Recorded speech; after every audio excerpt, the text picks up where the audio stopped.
அதிகாலை பொழுதிலே எழுந்து இந்த காலங்காத்தால கோலம் போடும் பொழுது அந்த ஆக்சிஜன் அப்படிங்கிறதெல்லாம் இந்த பெண்கள் சுவாசிக்கிறார்கள். அவர்களுக்கு ரொம்ப நல்லா இருக்கும், உடல்ங்கிறது ஆரோக்கியமா இருக்கும். அவர்கள் குனிந்து கோலம் போடும் பொழுது அவர்களுடைய ஒரு உடம்புக்கு ஒரு ரொம்ப பெரிய ஒரு எக்ஸசைஸ் மாதிரி இருக்கு. அப்புறம் வந்து புள்ளி வச்சு கோலம் போடும் பொழுது மூளை ரொம்ப நல்லா வேலை செய்யுது. நிறைய காரணங்களை சொல்லி இருக்கிறார்கள்.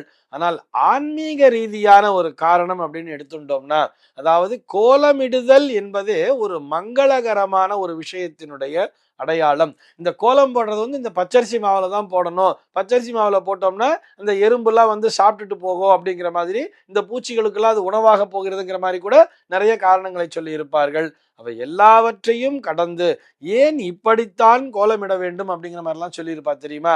அது கூட பார்த்தோம்னா மனக்கோலம் போடுங்கோ அப்படின்னு சொல்லுவா. வீட்டுல ஏதாவது ஒரு விசேஷம் சொன்னா அந்த முக்கோணம் மாதிரிலாம் நிறைய கோலங்களை போட்டிருப்பார்கள். முக்கோணம் போடுவா, நிறைய கோடுகள்லாம் போட்டிருப்பா.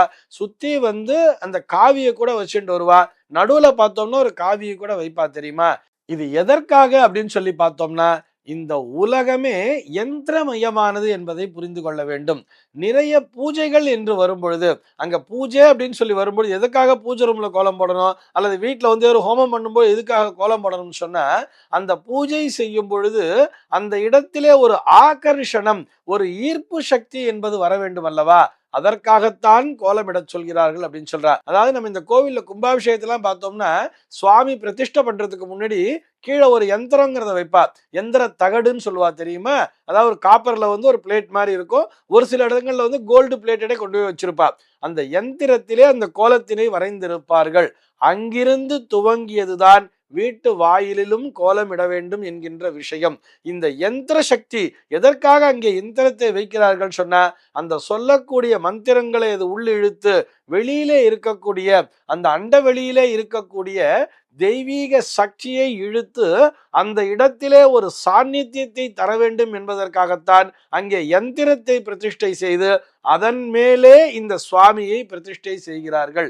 இப்படித்தான் நாமும் தினசரி வீட்டு வாயிலிலே கோலமிடும் பொழுது அந்த கோலமானது ஒரு யந்திரமாக செயல்பட்டு தெய்வீக சக்திகளை அந்த இடத்திலே உள்ளே இழுத்து தருகிறது. அதன் மூலமாக நம் வீட்டிற்குள்ளாக எந்த விதமான எதிர்மறை சக்திகளும் உள்ளே நுழையாமல் அந்த கோலமானது பாதுகாக்கிறது அப்படிங்கிறது தான் அதற்கான பொருள். அதற்காகத்தான் பூஜை அறையிலும் கோலம் போடுன்னு சொல்றா, ஒரு ஹோமம் பண்ணும் பொழுதும் கோலம் போடுன்னு சொல்றா. அதே மாதிரி ஒரு இழக்கோலம் போடுங்கோ, ஒரு மனக்கோலம் போடுங்கோ. நேர்மறை சக்திகள் மட்டுமே வந்து சேர வேண்டும் என்பதற்காக அந்த நேர்மறை சக்திகளை ஈர்க்கின்ற விதமாகத்தான் அங்கே கோலமானது போடப்படுகிறது.